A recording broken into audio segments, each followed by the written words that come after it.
যদি খারাপ স্বপ্ন দেখে তাহলে তার করণীয় কি? রাসূলুল্লাহ সাল্লাল্লাহু আলাইহি ওয়াসাল্লাম দুঃস্বপ্নকে রুইয়া মিনাশ শাইতান বলেছেন, অর্থাৎ যে এই দুঃস্বপ্ন এটা শয়তানের থেকে আসে। বুখারী মুসলিমের ভিতরে একটি হাদিসে রাসূলুল্লাহ সাল্লাল্লাহু আলাইহি ওয়াসাল্লাম বলেন যে কেউ যদি অপছন্দের কোনো স্বপ্ন দেখে তাহলে তার কাজ হলো সে বাম দিকে ফিরে থুতু ফেলবে এবং আল্লাহ রাব্বুল আলামিনের কাছে আশ্রয় প্রার্থনা করবে, যেমনটি এসেছে যে আউযু বিল্লাহি মিনাশ শাইতানির রাজিম পড়বে, অর্থাৎ যে আল্লাহ আমি বিতাড়িত শয়তান থেকে আপনার পানাহ চাচ্ছি বা আপনার আশ্রয় কামনা করছি। আরেকটা জিনিস হলো যে এই দুঃস্বপ্নের কথা বা খারাপ স্বপ্নের কথা কাউকে না বলা, এটা লক্ষণীয় এবং অত্যন্ত গুরুত্বপূর্ণ একটি বিষয়।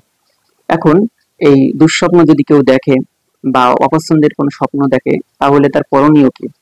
এই হাদিসের থেকে আমরা আমলগুলো নিতে পারি যে সে ঘুমের মধ্যে যখন দুঃস্বপ্ন দেখবে তখন বাম দিকে ফিরে 3 বার ফুঁক দিবে এবং সে আল্লাহ তাআলার কাছে আশ্রয় প্রার্থনা করবে, আর এই স্বপ্নের কথা সে কাউকে বলবে না। যদি সম্ভব হয় সে উঠে উযু করে 2 রাকাত নফল নামাজ পড়ে আবার ঘুমে যাবে।